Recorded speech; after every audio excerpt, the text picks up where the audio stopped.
game. Well, Melbourne. Jack Ewell's our leader at the moment, Cam Mooney. Or he was. I think he just bogeyed. So he's now dropped back from 2 under to 1 under through 5. Pretty tight thereafter. Our next guest today, though, was an inaugural GWS Giant. He went on to play 135 games in Orange, and then he was part of a blockbuster trade in 2018 that took him to Essendon.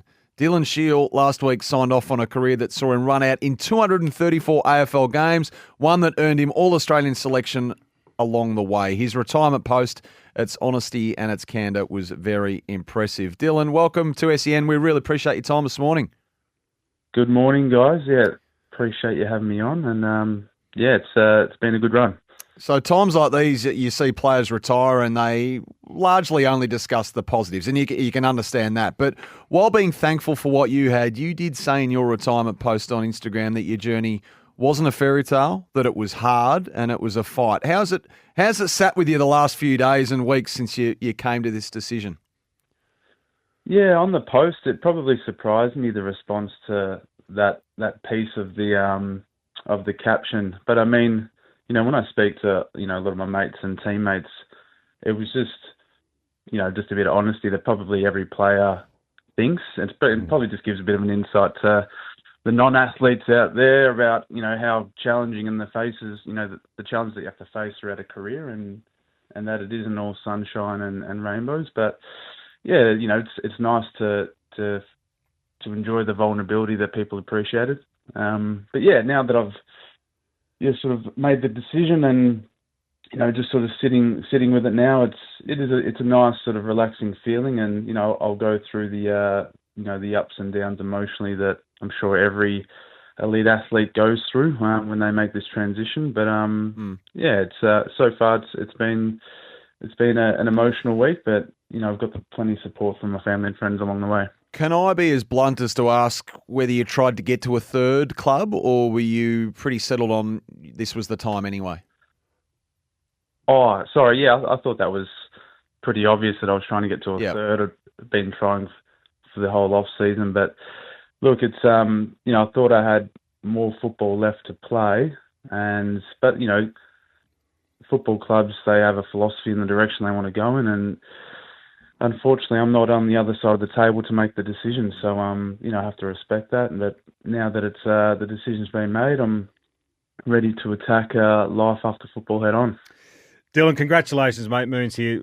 Fantastic career, buddy. Well deserved. I just want to take you back to the start of your career, because we're talking about, obviously, Tassie Devils coming in, and these young guys are going to have to go what you guys had to go through up at the Giants. And I was looking at your first 31 games where you won 2 from 31. How was that the first couple of years? Thanks, Moons. Good to hear from you, mate. And thanks again for the kind words. I mean, probably for the first year and a bit, you're just so caught up in that the fact that you get to live your dream and you're playing AFL, and it was tough. It was a tough introduction into the comp, mate. Like the crosstown rival, the Swans won the premiership in our first season, and we'll come up against old teams like yourself, who were at Geelong, who one of the greatest teams ever, who were handing us a lesson. So it was an interesting time, mate, and each week it was probably just really relied on that sort of ignorance as a youthful team, just to keep going each week and just enjoy the challenge of facing a really good opponent the following week. So we certainly celebrated those 2 wins really hard, that's for sure, and it probably was our detriment the following week. If you could give any advice to Tassie coaches, young players, the biggest obstacles, I guess, in the first 12 to 18 months for a young group, what would it be? Oh, advice is hard to give, but I'll probably just talk about what I thought worked really well at the Giants, and that's what it was, just bringing in really good people. I thought we were really, you never really know at the time, because everyone's you're just putting a football club together. But I thought that they really nailed their selections with, the senior guys they brought in, and then we Power, Cornsey, and all those guys.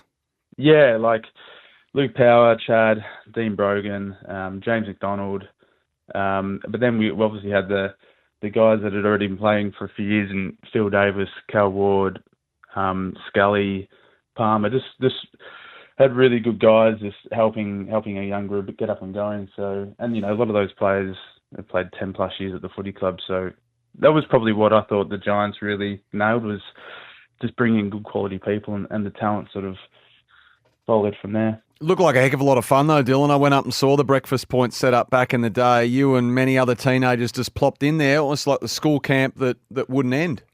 It was pretty cool, wasn't it? Amazing. Yeah, at the time you just think it's all normal and this is what football's all about. But yeah, once I moved down to Melbourne and was probably at a more of a normal football club and starting to live a more mature life, you look back at it and go, wow, like what an experience it was. 30 guys living in the same estate and just bumping into each other, and you just felt like you're on a football camp for a few years there. So it was good fun. Dylan, I know you've only just made the decision, but what is in store for the next 12 months?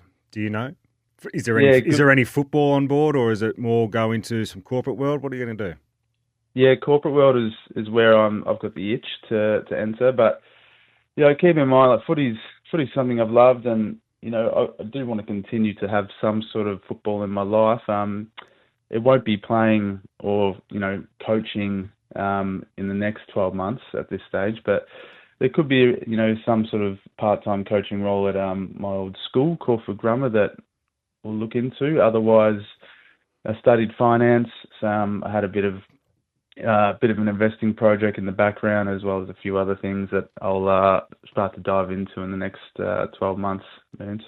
So, Dylan, you played in 2 prelim finals. As you improved, the Giants clearly improved around you. And look, all careers would be chock full of sliding doors moments, especially when you're playing 234 games. But one of them was definitely that 2017 prelim final against Richmond, which was your All-Australian year. You are flying, but early in that prelim, you get collected by Trent Cotchin. I think from memory you tried to continue, but it was soon pretty obvious that you couldn't. Scores are basically level at halftime before they go away to win by 6 goals, and the rest is history. Do you find yourself thinking about those moments, or have you done more so since you made your decision? No, obviously I haven't thought about that for a long time now. But obviously around that time when it happened, it was a big story, and it was a big moment in my career. But I guess that's what football does to you. You got to get ready for the following year, and just keep continuing. If you keep looking in the rear vision mirror, you sort of get anchored back and prevents you from progressing. So it's just one of those moments, and you can make it all about you and what could have been, but in the end, no one really cares. You just got to keep going forward. And can I just take you to 2018? I mentioned the trade to Essendon, and you obviously wanted to be traded back home, as many players do. I think from memory, the Blues were there as well. So it was Essendon and Carlton leading the race for you. And the Blues go all in. I've always wanted to ask you, the private jet to Noosa. You did, because you're a Blues man. You didn't go. The private jet to Noosa was, speaking of big news, was pretty big news at the time, to meet with Stephen Silvani and Juddy and Bruce Matheson. What was that like?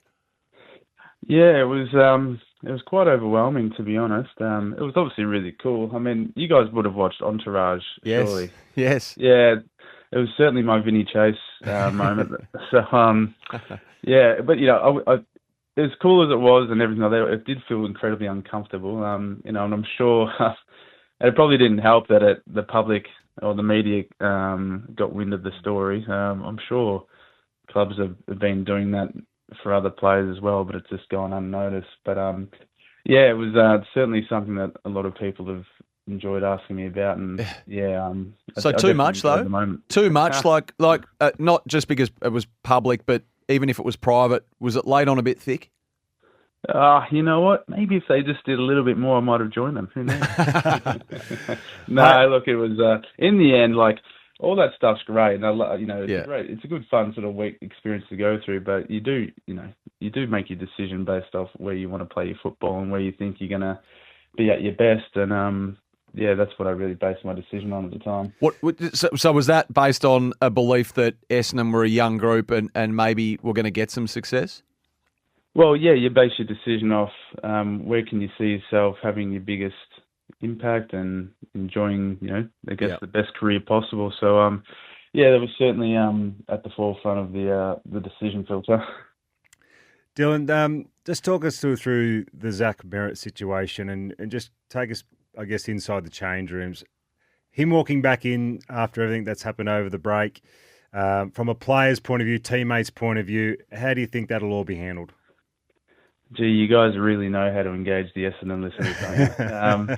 I see what you're doing there. Look, it's it's a unique story and probably one that the club and Zach are ready to move on from, and I'm sure they already have. Like, the thing is, like, it's a big story. Everybody's obviously very engaged in the footy club, and Zach's obviously at the top of the list of players that are of interest. So I'm sure once it was all sort of confirmed that he was returning, that he's come back and attacked it head on, and obviously he's kind of stood down from the captaincy to enable whoever's going to be next in line, which I think was the obvious decision to make. But I don't think in a few months' time we're going to be really talking about this much more. Well, maybe at round one when they play Hawthorn, but it'll be business as usual, and I'm sure that the guys aren't exactly talking about it every day. That's for sure. They're just getting ready for a big year.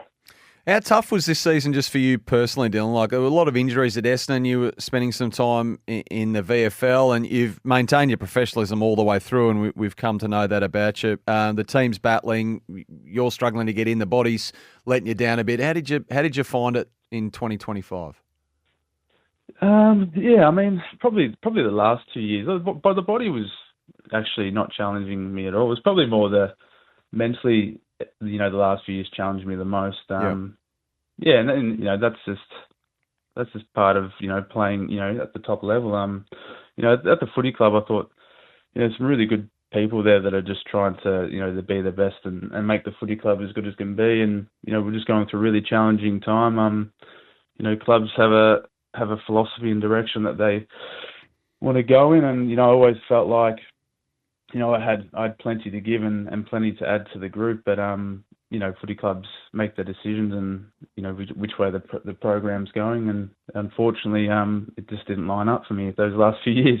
Well, we get texts in real time here. I'm not sure if you know that, Dylan, but so many amazing texts coming through with admiration for you and wishing you well for the next chapter and everything that you achieved in your career, which was plenty, mate. We really appreciate you joining us, and best of luck with whatever's to come next. Thanks, guys.